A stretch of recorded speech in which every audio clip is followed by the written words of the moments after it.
Assalamualaikum warahmatullahi wabarakatuh. Alhamdulillahirabbil alamin. Wassalatu wassalamu ala asrofil anbiya'i wal mursalin wa ala alihi wa sahbihi rasulillahi ajmain. Amma ba'du. Perkenalkan, nama saya Erin Ramadhani dengan NIM 2214040019, jurusan Tadris Matematika BP22. Di sini saya akan membacakan hadis tentang persaudaraan muslim, di mana hadis ini untuk memenuhi tugas mata kuliah hadis tarbawi. Baiklah, di sini saya akan membacakan hadisnya. A'udzubillahi minasyaitonirrajim. Bismillahirrahmanirrahim.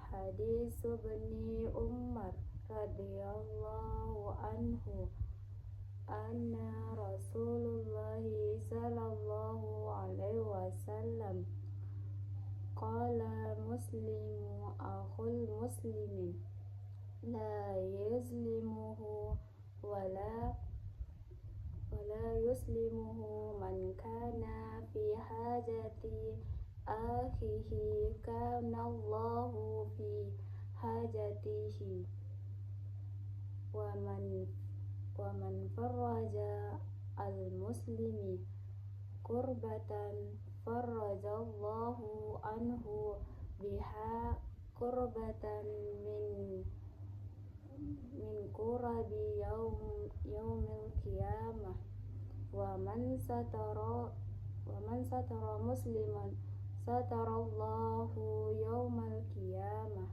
Riwayah Bukhari, Muslim, Tirmizi, Abu Daud, Ahmad. Setelah saya membacakan hadis dari yang berjudul persaudaraan muslim ini, lanjut saja kepada pembacaan arti perkata dari hadis tersebut. Hadis Ibni Umar, hadis yang berasal dari Umar radhiyallahu anhuma, semoga Allah meridai keduanya. Anna Rasulullah sallallahu alaihi wasallam, bahwasanya Rasulullah sallallahu alaihi wasallam qala al-muslimin, bersabda, seorang muslim akhul muslimin adalah saudara muslim lainnya. La yazlimuhu wala yuslimuhu, tidaklah dia zalim kepadanya dan tidak pula dia menyusahkannya.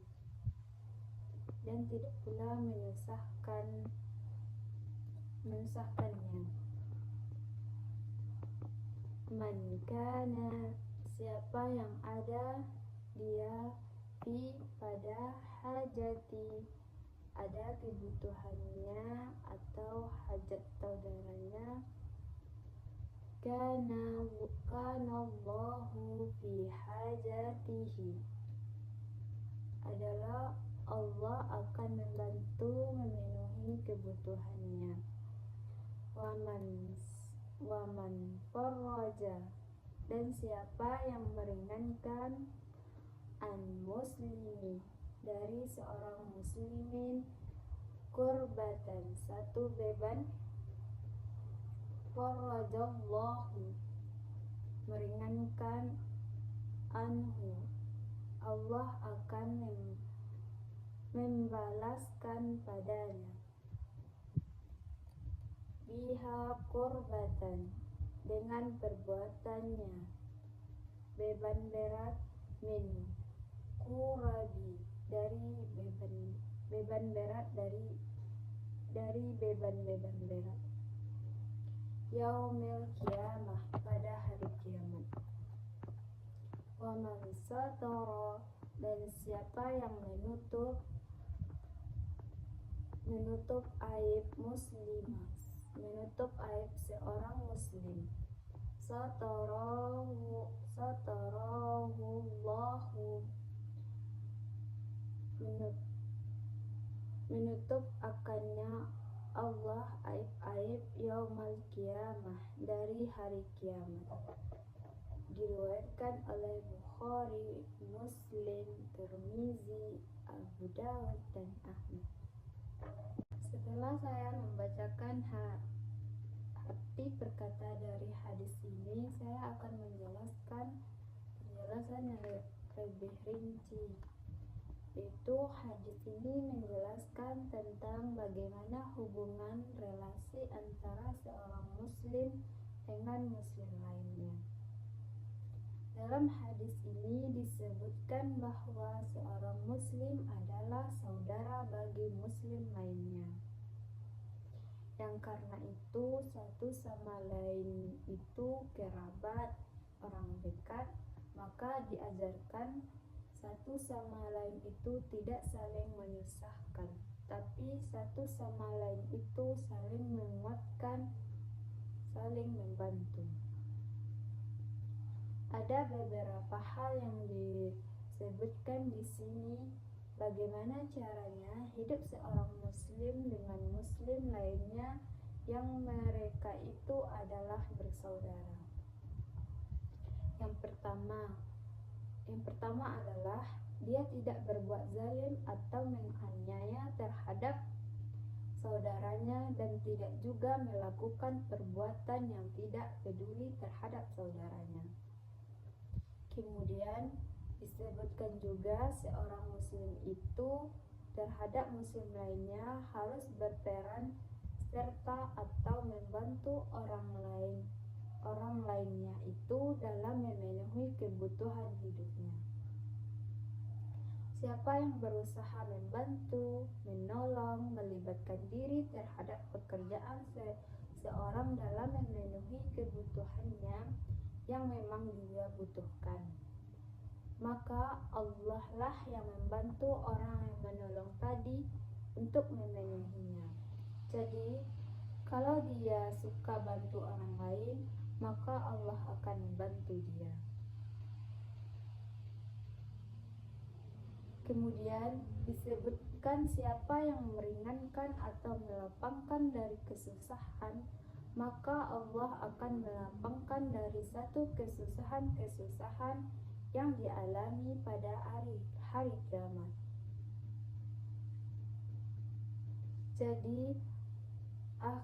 Jadi di akhirat dia akan dibantu langsung oleh Allah Subhanahu wa Ta'ala. Karena kesusahan tertinggi itu yaitu di hari kiamat, yang ketika itu seseorang tidak bisa mengandalkan orang lain, bahkan orang tuanya sendiri atau anaknya sendiri.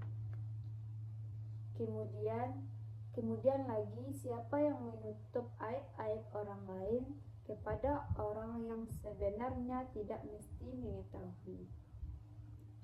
Siapa yang menutup aib seorang muslim, Allah menutup aibnya pada hari kiamat.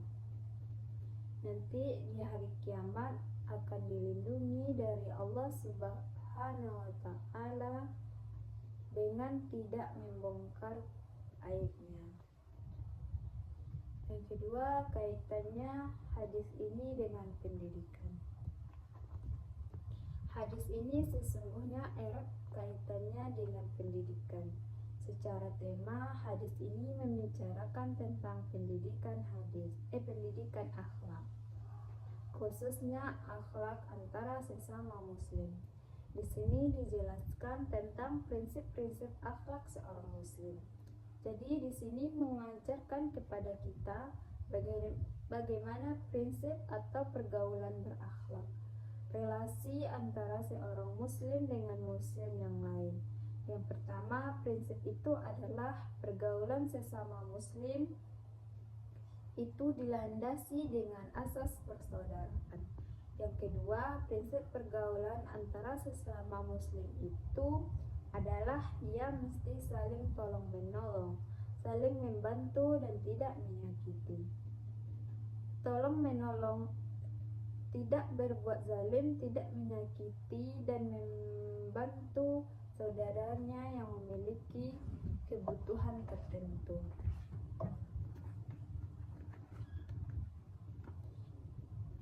Dia melapangkan dari himpitan kesusahan. Dilindungi agar aib seorang tidak terbuka.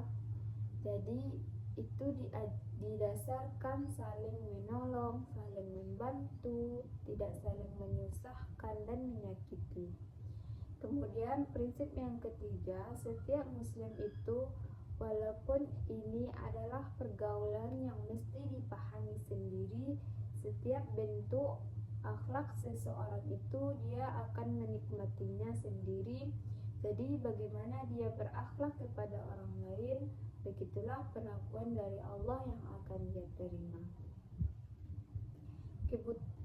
Kalau dia membantu hamba yang lainnya mendapatkan kebutuhannya, Allah akan membantu dia. Jadi inilah prinsip pendidikan yang diajarkan, yaitu bagaimana pergaulan antara sesama muslim itu dilakukan. Baik, kalau mungkin sampai situ penjelasan hadis tentang persaudaraan muslim. Semoga bermanfaat. Assalamualaikum warahmatullahi wabarakatuh.